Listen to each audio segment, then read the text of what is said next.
जय जगन्नाथ सांग माने आजिकार प्रश्नपत्र आरंभ करिबा। श्रीक्षेत्र केउठारे अवस्थित?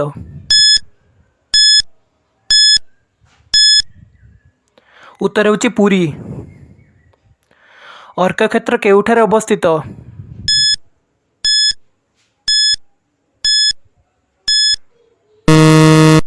उत्तर हेउची कोणार्क। बिरजा क्षेत्र केउठारे अवस्थित?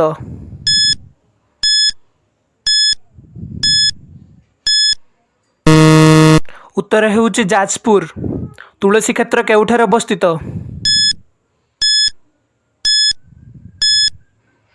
उत्तर हेउची केन्द्रापड़ा। कलिंग केउठारे अवस्थित?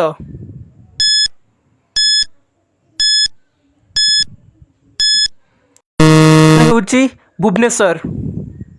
पाटलिपुत्र केउठारे अवस्थित?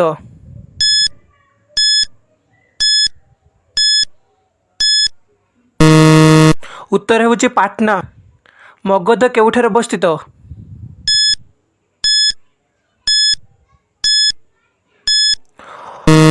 उत्तर हेउची दक्षिण बिहार।